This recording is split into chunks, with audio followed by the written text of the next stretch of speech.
All right, I'm delighted to say we've got Andy Lee with us in the studio. I've got to read out a text that we got when I said you were coming on.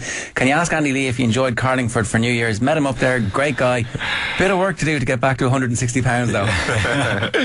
Yeah, I'm not going to get on the scale till maybe February after the Christmas, but yeah, I was up there, met a lot of people, me and my girlfriend and a few friends stayed up there, and we had a great New Year's. It's a nice spot. Yeah, it's lovely. I'd never been up there. The lake and the castle, it was lovely. Yeah, you're home, you're in studio, you're obviously home from America at the moment. Nice break. Is it kind of important to get away from everything and recharge the batteries a bit? Yeah, it's nice to get away physically, but mentally you're never really too far, because there's a phone call every day or involving who you're fighting and this and that, and you know, it's just hard to switch off sometimes, but it's nice just to be home and see the family. And you know, today I took my nephew to the Dublin Zoo and just do small things like that, you know, and just spend time. But back tomorrow now and back to work. Do you miss that part of being in Ireland, or does it actually mean more when you come home, because you know you are away the rest of the time doing your job? Yeah, I think I appreciate it more when I do come home, you know, just the small things like just being at home. And I don't really like to go out. When I get home, I just like to stay in. I don't really like to tell too many people I'm coming home, because you get pulled and dragged and here and there. But it's nice just to go home. But, you know, when I'm in America, I focus on my boxing. There's no distractions. If I was living here in Ireland, I'm trying to box, it would be just too hard, you know, I wouldn't have the same motivation I do as when I'm away from home. Yeah, where is home now? Where do you class home? Home will always be Limerick, or wherever my parents may be, that's home, you know, and but Detroit is a home from home, and I've really been there since 2006, and settled with Emmanuel. I still live in his house, and I have a family there too, you know, they treat me well, and all the guys in the gym are really nice, and you know, I have a lot of friends there too. Yeah, and how's that actually going for you then? Because like, we forget that living away from home is actually quite difficult, even though you're doing the thing that you really want to do, that like all of your life has been built up around. Well, I'm very lucky to be with Emmanuel, because he took me into his home, and there's always, you know, he really made me feel welcome, and I kind of, you know, immersed myself in the environment in Detroit, in the gym. And in Emmanuel's house, it's really a boxing house, because you wake up in the morning, everybody who stays there or comes and goes are all involved in boxing, so you're talking boxing every day. There's magazines lying around the house, books about boxing, and there's always videos of fights playing on the big screen, so you know, you're just totally focused when you're there. And, you know, I realise what I'm trying to do is an exceptional thing by becoming, you know, hopefully world champion, and that to do that you have to make the sacrifice. So I just keep reminding myself that I'm there for a reason, and, you know, and I'll get the benefits, hopefully. Are there other fighters there as well, generally, all the time, or? There are fighters coming and going all the time. And there's you know, the local guys, Detroit-based fighters, who are always coming and going in the house and in the gym.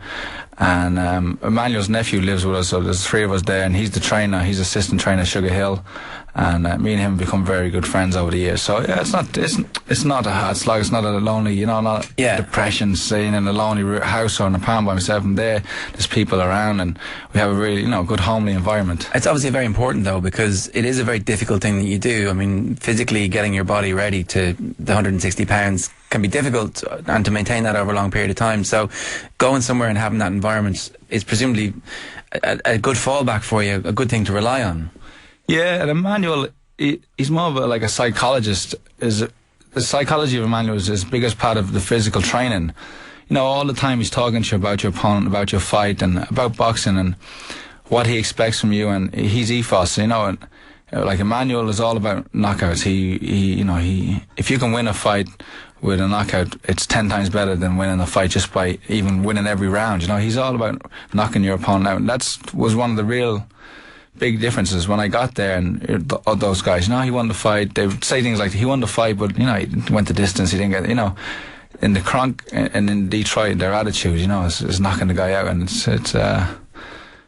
a different thing, you know, but I kind of feel like I'm into it after all this time, you know. Yeah, it's like getting the killer instinct. Yeah, and they go for it. Like all Emmanuel's fighters have been known for knockouts, you know, Tommy Hearns and Lennox Lewis and now Vladimir. And when, like, you can see Emmanuel in the corner of Vladimir when he's taking those guys the distance. Emmanuel's going mad, you know. He wants the knockout, and he's shouting at Vladimir, and he shouts at me too, you know. But Emmanuel's greatest strength is when he's in the corner, because he almost knows. You don't even have to.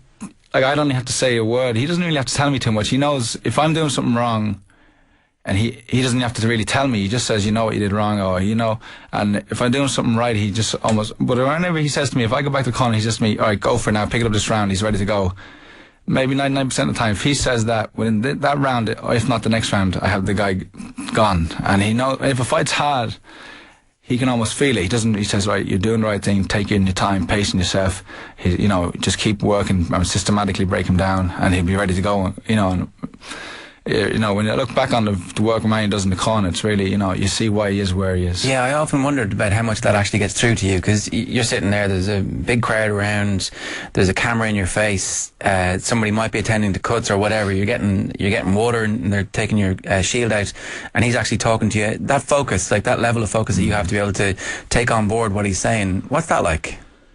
I think I just do it naturally now over this period of time, but you know, so much, like you say, there's so much going on, and there's so much going on internally. You know, the fight is as much mental as it is the physical fight. The punches and taking the punches is what's going through your mind and how you feel. And if you feel like you're winning the fight, like I remember last year when I fought Craig McEwan, it was March, and I was losing the fight throughout the middle of the rounds, and he's really putting on me, and it was much of an internal battle because I was really taking a tanking, and I was, in my mind, I was contemplating, like, this could be the end of my career here. If I lose this fight, everything's on the line.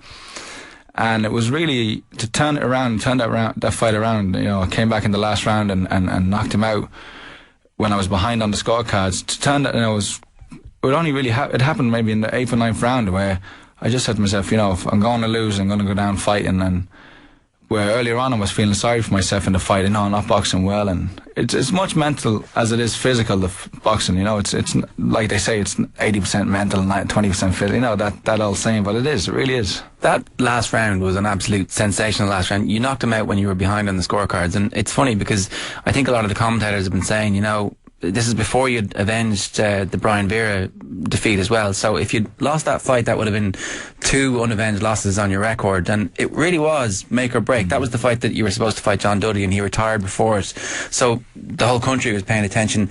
And it seemed like you weren't going to do justice to yourself until those last few rounds. Well, yeah, like, I had 25 fights up to that stage, and the only other time I had appeared on American TV, I had lost in a fight that I was supposed to win by all accounts.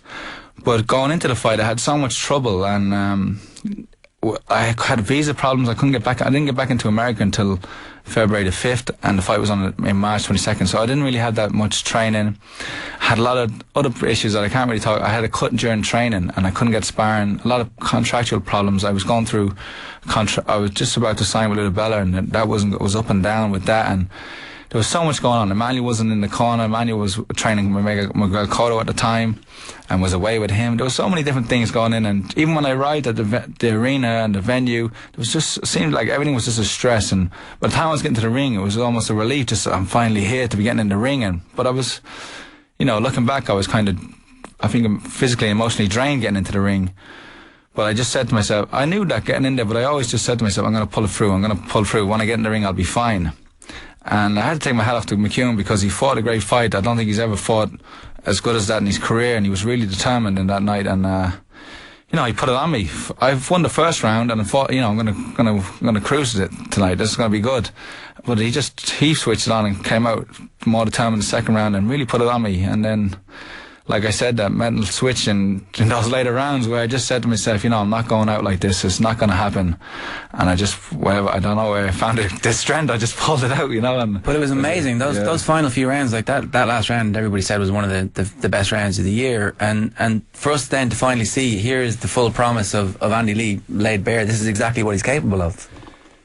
And even though I won, and it was a great knockout in the end, I wasn't really happy with the performance because I didn't look as good in the middle rounds, and it still left as many question marks around me as it did. You know, I showed a lot of things in that fight, like heart and courage, and, you know, the never say die attitude, but I didn't show what I really am, what I'm known for from boxing circus, as being a good technical boxer.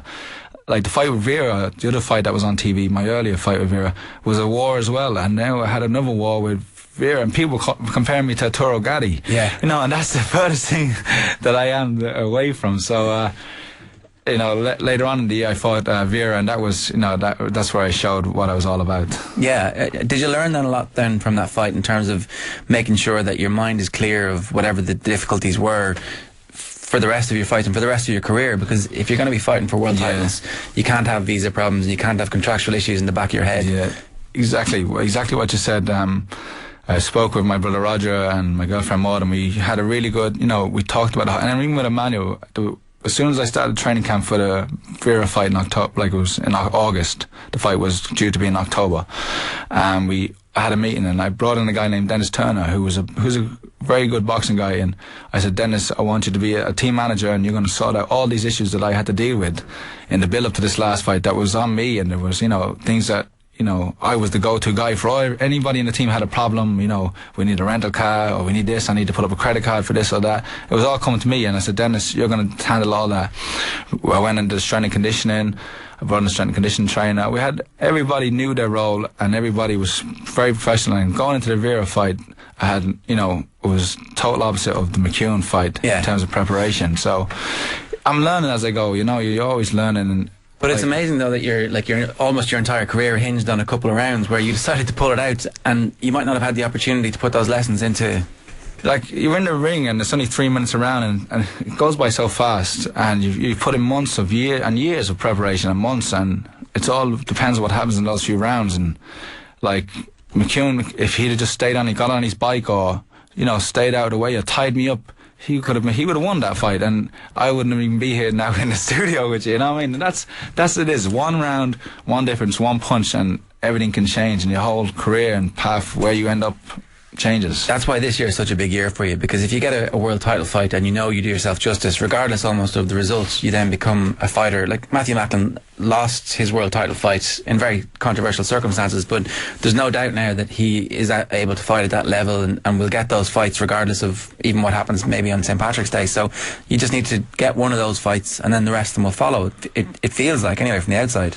Yeah, but it's always been my intention not just to fight for a world title, but to win a world title. And when I do fight for it, I want to be going in that fight ready and willing. And like you say, I'm learning from these lessons that like this whole past since 2006, this whole thing has been an education and a journey, and being with Emmanuel.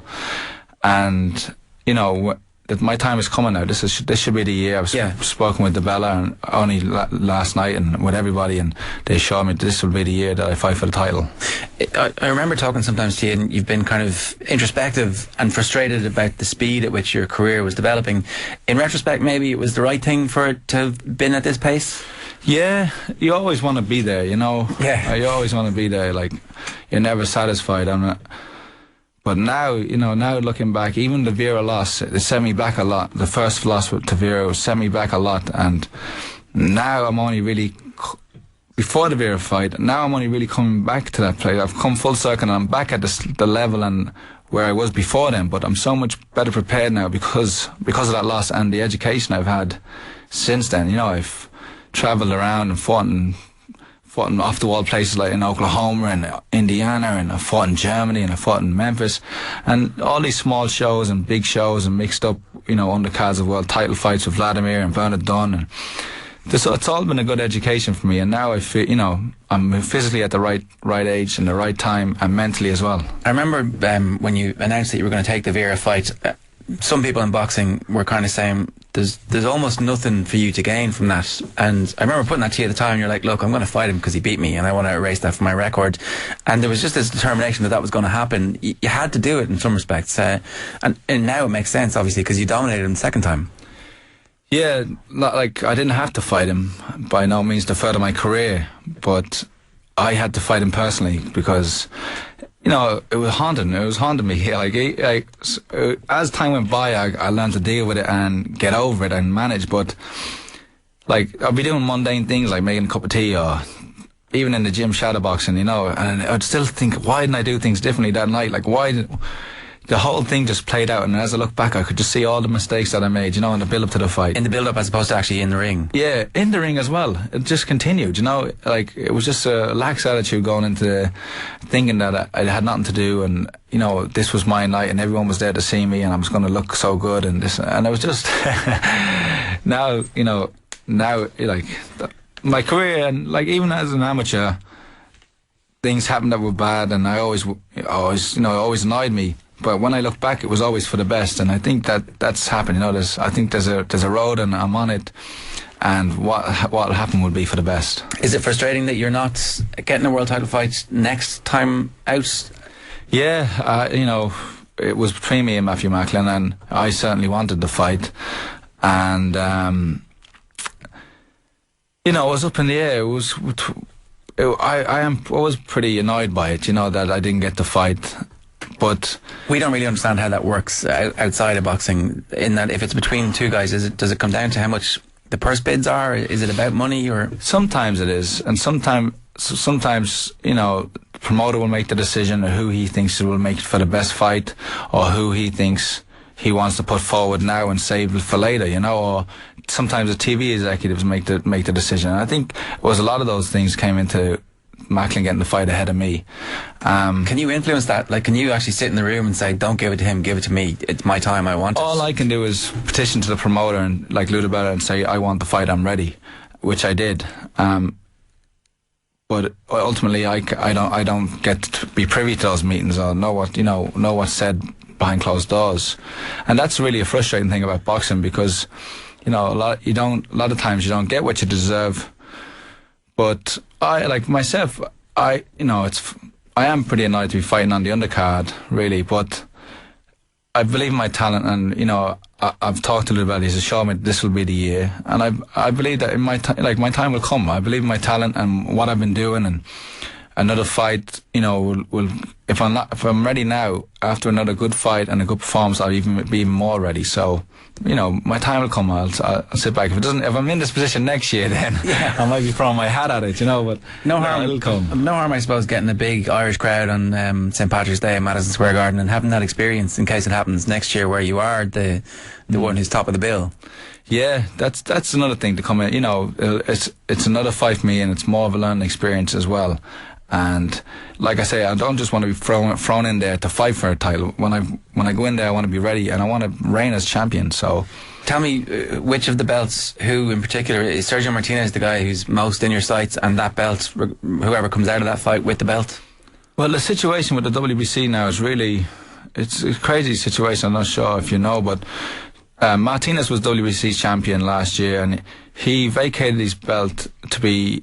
He was risen to champion emeritus, or diamond champion of the WBC, and the regular WBC championship was contested between Julio Cesar Chavez Jr. and a guy from Germany, Sebastian Zibik.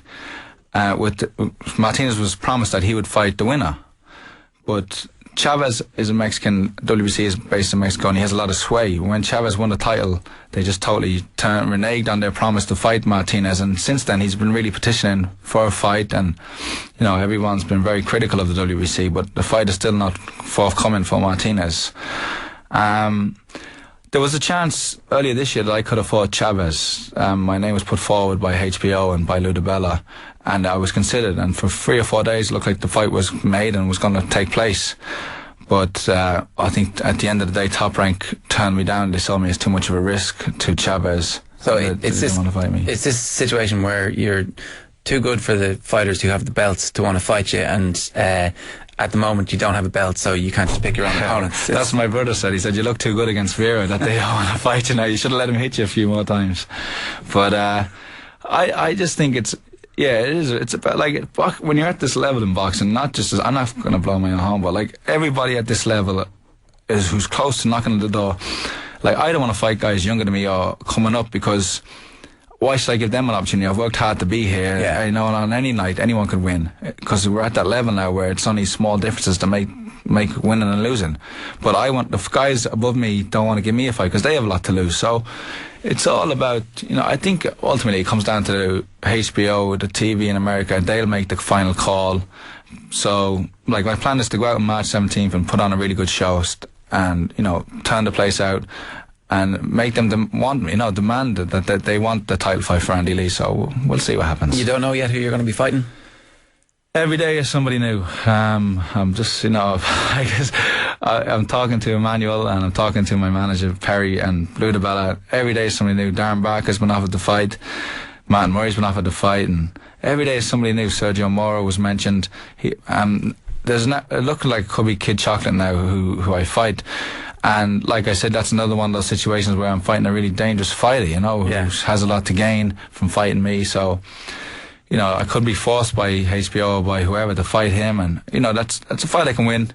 But he's definitely one of the best, one of the best middleweights. So it could be a good scrap between me and Kid Chocolate. Is it easier to get it back into training when you know exactly who your opponent is and what you're training for, rather than this situation at the moment? Well, the way it is now, I have the date, and I'll work towards that. I'm going back tomorrow, and you know I'll be full throttle training, and the opponent will sort itself out. You know, I never really focus on my opponent anyway too much. I see his style and I know what I have to do to beat him, and then I just work on myself. Yeah, I just want to read a tweet that he's talking about this week. The whole Amir Khan story. This is the story about the mystery man at the Amir Khan fight. It turned out you knew who the guy was. Mustafa Amin. I know him, nice guy. He manages Michael Hunter. What was the story with that? I met this guy when Vladimir Klitschko was fighting David Haye. He had a training camp in Austria, and Michael Hunter is a US amateur boxer, and he's one of the best fighters in America, was sparring with Vladimir. He's very similar to David Haye. He was sparring with Vladimir, and this guy was with him, Mustafa Amin, and I didn't get to know him closely. I couldn't vouch for the guy, but nice guy, you know. Well, I got the impression that he's just like, he likes to be with the big wigs, you know. He likes to be seen at the top table and rubbing shoulders. He is a member of the IBF, who were one of the sanctioning bodies for the fights. Yeah, and I don't know. I don't really know what to make of it. I asked a very close friend of his what he thought about Mustafa. And he said, I don't know, why was he at the table in the first place? But really, to me, he just seemed like a guy who just likes to be seen with the big wigs. But I wouldn't put it past. You never know. You don't put it past anybody. You know, if he was tampering boxing, unfortunately, like Amir Khan's doing no favors to boxing by harping on about that. This was what I wanted to really bring it on to. Like, Amir Khan has been bitching and moaning about the fact that, you know, he won the fight, blah blah blah. Did you think he won the fight? The fight could have went either way, but they were so naive. Golden Boy Promotions and Amir Khan going into Washington DC and fighting Lamont Peterson in his hometown, where he's got so much more influence, in his home state with the home commission. They were so naive. They thought, like, he was overconfident, Khan. He thought he had nothing to do. He was already talking about fighting Mayweather. He thought he had nothing to do but go in there and beat this guy. And the guy turned up determined and prepared, and gave him and the fight was close. And then with the two-point deduction, you know, you're not going to get you got to know when you go into a guy's hometown. Should he just shut up at this stage and get on with it and take, like, this is going to be a difficult period for him, but obviously you've come back from defeat, so you know what it's like. I don't know. I think in some ways he seems to be in denial, kind of like, I don't know, like he can't believe it's happened. But I think what I can read in between the lines is that he's not going to get a rematch with Peterson. Yeah, and now he's doing all this to kind of save face in a way. They're trying to get a no contest on the basis that there was tampering, and that so the result won't. If the commission say there was tampering, then what credibility do they have left? You know, it's going to bring the whole of boxing into disrepute. And really, he's given boxing, it's another black eye for boxing, with him such a high profile fighter being involved in a controversial fight, and him keeping on about it, really. A text here from a listener. Andy sounds frustrated with the politics. Is that the hardest thing to deal with for a boxer? All he can do is keep winning and he'll get his opportunities. What chances of an all-Irish fight for a middleweight championship of the world? Whoever texted in, you're right, that like the politics is the hardest part, and it's the most frustrating part, really. And you know, annoying that you have these guys who don't even box, never boxed in their life, and they're making decisions about your career. You do so much and you sacrifice so much in the gym, you go through so much pain, and there's somebody in a suit who makes a decision for so that's the frustration part. But the chance of an all-out clash, Macklin's got a decent chance against Martinez. If the fight, anything could happen on the night. He's got a good chance against him. He's an underdog, but he's a live underdog. Yeah. And if he wins, then me and him would be a nice fight. Yeah, that would be great. Yeah, might take a year to just because it's the St. Patrick's Day thing, or maybe we could have it in summer. We could have it back here in Dublin. It'd be nice. That would be great. End of summer. Yeah, we look forward to that. Andy, great to have you with us. It sounds like you're still enjoying it, though. You're delighted with the fact that you are still a boxer on the right course. Yeah, I had a great. I know I'm kind of frustrated now with how things are looking, but I had a great year last year. I had 2 fights on HBO, and I won NABF and NABA titles. and beat McEwan, and I revenged my only loss, and now I'm in a position to fight, and I'm ready for it. Great stuff, Andy. Thanks for joining us today. Thanks very much.